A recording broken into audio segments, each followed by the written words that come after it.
Madame Françoise David, c'est une invitée qui m'a été présentée par Marie-Claude Rochon dans une lettre qu'elle m'a envoyée, une lettre qui était très émotive et qui m'a permis de connaître cette grande dame de la politique québécoise.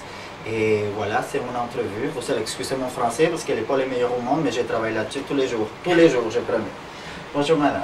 Bonjour, puis le français, il est pas mal du tout. Ah, bravo. Ouais, mais si vous donnez un crayon puis un papier, on va trouver autrement. Mais okay. Je travaille là-dessus aussi. Il y a beaucoup de gens à qui j'ai demandé pour les gens qui voulaient connaître en question de politique. Évidemment, la plupart des femmes étaient intéressées à vous connaître. Je trouve très incluante, chaude, charmante et quand même capable de transmettre un message que je ne connaissais pas avant, d'une façon dans laquelle le souverainisme est présenté, dans lequel ça me pique ma curiosité. Pourquoi ça? Pourquoi vous êtes capable de présenter ça comme ça et les autres ne sont pas? Ben, écoutez, je ne veux pas parler des autres, mais je veux parler de moi. C'est sûr que avant de faire de la politique, j'ai fait presque 35 ans finalement de travail sur le terrain.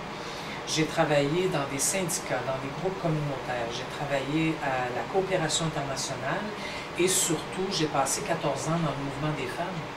Alors, c'est sûr que j'ai dû apprendre, ça s'apprend, à vraiment être en contact avec les gens, à les écouter, à apporter mes idées et toujours dans l'esprit d'un dialogue. Moi, j'aime bien les débats, j'aime bien les discussions, mais où on s'écoute et où on apprend mutuellement des choses. Et je considère que c'est le mouvement des femmes qui m'a beaucoup appris ça.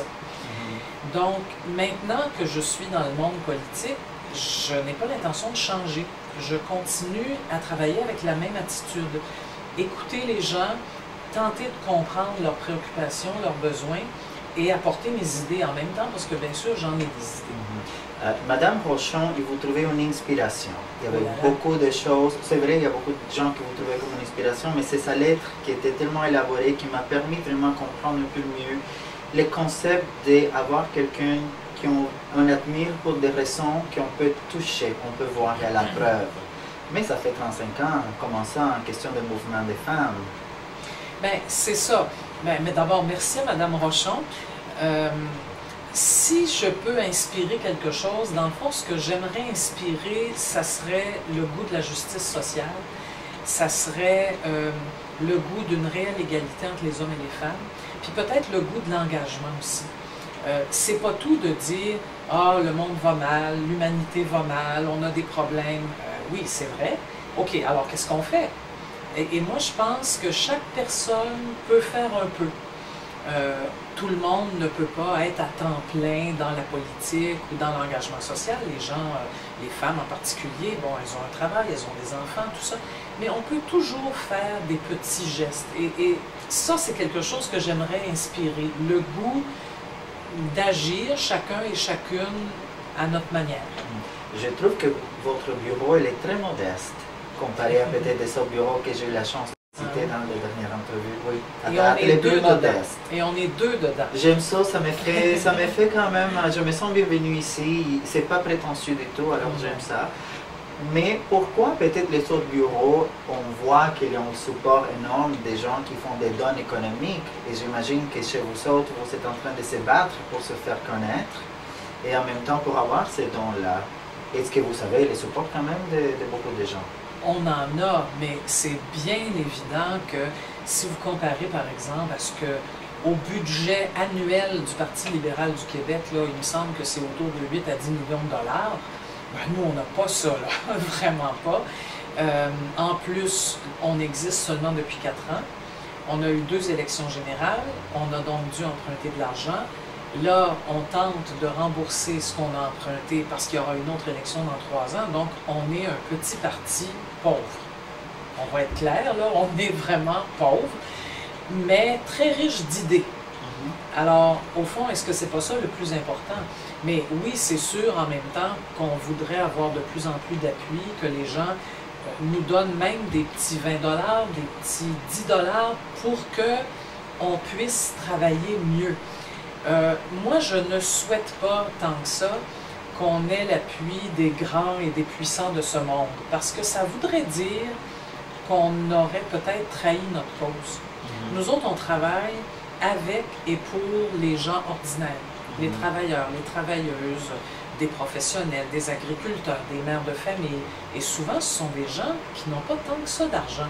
Alors, moi, j'aime mieux qu'on ait beaucoup d'appui avec des petits 20 $ que d'avoir quelques grands appuis, là, des gens qui sont dans les grands bureaux et qui font 200 000 $ chacun. Dans le fond, ça ne me dérange pas qu'eux, ils ne nous donnent pas d'argent. Mais la politique, c'est une profession que ça coûte cher, quand même. Oui, c'est-à-dire que ce qui coûte cher, ce sont les campagnes électorales. Et là, à mon avis, il y a des choses qu'il va falloir changer. Et on va bientôt, d'ailleurs, participer à une consultation du ministre Béchard là, sur le financement des partis politiques. Ce qu'on pense à Québec solidaire, c'est que le gouvernement devrait donner plus d'argent aux partis politiques et les partis politiques iraient chercher moins d'argent du côté de la population. Pourquoi? Les partis les plus riches, là, qu'est-ce qui se passe au fond?